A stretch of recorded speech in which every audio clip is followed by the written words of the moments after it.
سلام، به کانال من خوش اومدید. اسمم پریاز، توی ایران دندونپزشک بودم و مدت 4 ماهی که به کانادا مهاجرت کردم و الان صدای منو از مونترال کانادا میشنوید. امروز میخوام در مورد روش مهاجرتیمون بهتون توضیح بدم، چون خیلی از من میپرسن که شما به عنوان دندونپزشک چجوری به کانادا مهاجرت کردید. من و همسرم از طریق سیستم اکسپرس انتری کانادا و زیر شاخه کادر درمان تونستیم که اقامت دائم کانادا رو بگیریم. اون موقعی که ما اقدام کردیم سنمون 28 سال بود و مدرک دندونپزشکی معادل ارشد داشتیم و همینطور 3 سال سابقه کاری در زمینه دندونپزشکی و اینکه مدرک آیلتس 8. نمراتش هم اینطوری بود که 8.5 توی اسکیل های ریدینگ و لیسنینگ و 7.5 توی اسکیل های اسپیکینگ و رایتینگ من گرفته بودم. حالا وقتی شما متأهل باشین، امتیاز شما با امتیاز همسرتون جمع میشه و یه امتیاز کلی به شما تعلق میگیره. چیزی که برای همسرتون مهمه مدرکشه و نمره زبانش و اگه احیانا سابقه کاری توی کانادا داره اینا مهم هستن که همسر من نداشت و سابقه کاری تو ایرانش براش امتیاز محسوب نمیشد، صرفا امتیاز مدرکش و امتیاز زبانش رو گرفت. بعد امتیاز ما جمع شد و یک امتیاز نهایی به ما تعلق گرفت که حدوداً شاید 2-3 ماه بعد از اینکه ما پروفایل اکسپرس انتریمون رو باز کردیم امتیازمون به حد نصاب رسیده بود و آذر ماه پارسال ما برامون دعوتنامه اومد. آذر ماه که برامون دعوتنامه اومد حدوداً 2 ماه بهمون فرصت داده بودن که مدارکی که باید برای اداره مهاجرت کانادا بفرستیم رو آماده کنیم و ما از اون 2 ماه استفاده کردیم. از اون 60 روز همه مدارک رو با وسواس زیاد آماده کردیم، هیچ جای خالی نذاشتیم، هیچ جایی برای ایراد گرفتن نذاشتیم، برای همه چی توضیح ارائه کردیم، باید تمکن مالی نشون میدادیم، همه مدارک شغلیمون رو نشون میدادیم، از کلینیک هایی که کار کرده بودیم، از دوران طرحمون، از همه اینها باید نامه‌ای میگرفتیم که نشون میداد ما توی این مدت اینجا مشغول بودیم و چه کارهایی انجام میدادیم و فیش حقوقیمون رو نشون میدادیم، واریزی های حسابمون رو نشون میدادیم. ما همه این مدارک رو تکمیل گذاشته بودیم. بعد از اینکه مدرکمون رو سابمیت کردیم حدوداً 1.5 یا 2 ماه بعدش برای ما ایمیل انگشت‌نگاری و بایومدیکال اومد. برای انگشت‌نگاری باید میرفتیم یا ترکیه یا دبی یا هر جایی که سفارت کانادا داشته باشه. ما استانبول رو ترجیح دادیم. یه پروسه خیلی کوتاه بود، در حد شاید نیم ساعت بیشتر طول نکشید. رفتیم داخل، ازمون عکس گرفت، اسممون رو پرسید، انگشت‌نگاری که انجام داد از انگشتمون در همین حد، هیچ سوال خاصی ازمون نپرسیدن، صرفا اسممون رو پرسیدن. برای مدیکال هم توی تبریز که شهر خودمون بود ما جایی برای مدیکال نداشتیم، باید میرفتیم تهران.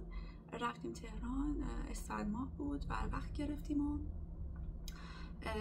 پرداختی رو انجام دادیم و یه سری آزمایش ها مثل آزمایش خون، آزمایش ادرار، معاینه بدنی و سوالات در مورد بک‌گراند یا هیستوری سلامتمون ازمون پرسیدن که چه داروهایی مصرف میکنیم، چه بیماری هایی داریم و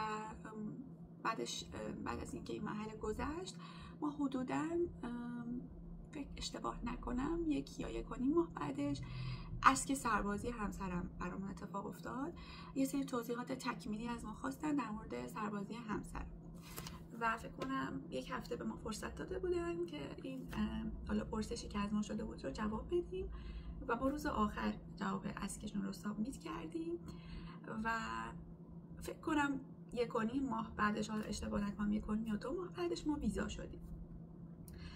فکر کنم اواسط خرداد ماه بود که ما ویزامون به دستمون رسید، اما ما قصد نداشتیم که به این زودی ها از ایران خارج بشیم، چون که قرار بود شهریور ما عروسی بگیریم.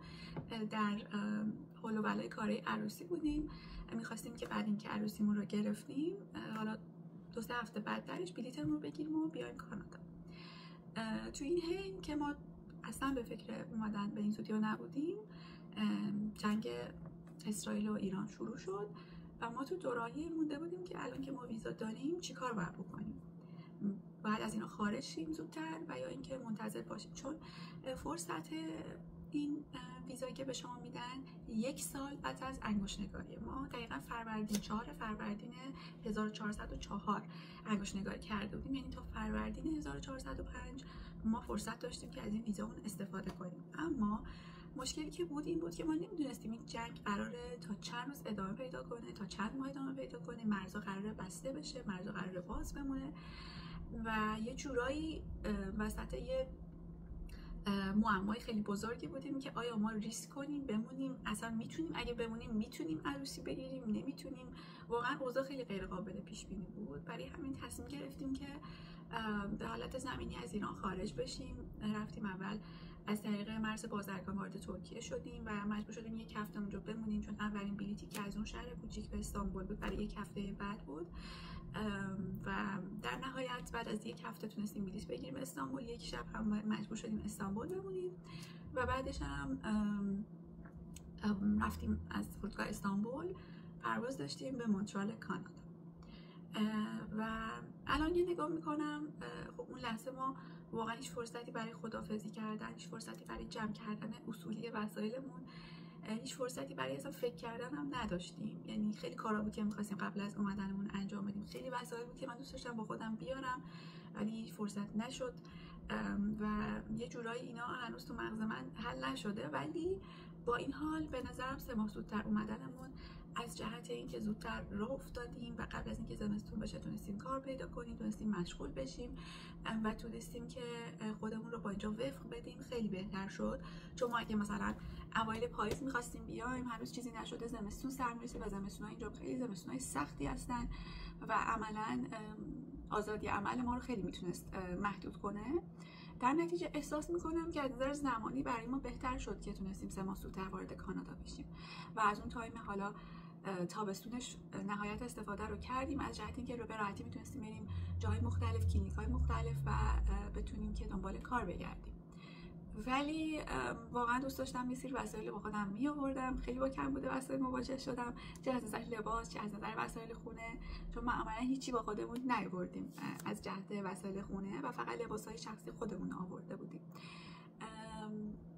و اینکه دیگه حالا کاری که شده، فعلا که راضی هستیم از شرایط. امیدوارم که حالا در آینده هم اتفاقای خوبی برامون بیفته. فعلا در حال تلاشیم که کار معادل سازی دندونپزشکیمون رو انجام بدیم و یه سری آزمون ها هست که باید اونها رو پاس کنیم تا بتونیم اینجا به صورت دوباره به عنوان دندونپزشک کار کنیم. همزمان داریم کار میکنیم هم تو فیلد خودمون هم تو فیلد کارهای جنرال و همین. اگه سوالی در این مورد دارین از من بپرسین. اگه میخواین به کانادا مهاجرت کنین، اگه سوالایی در زمینه اکسپرس انتری دارین، در مورد اقامت دائم دارین، حتما سوالاتون رو این زیر از من بپرسین.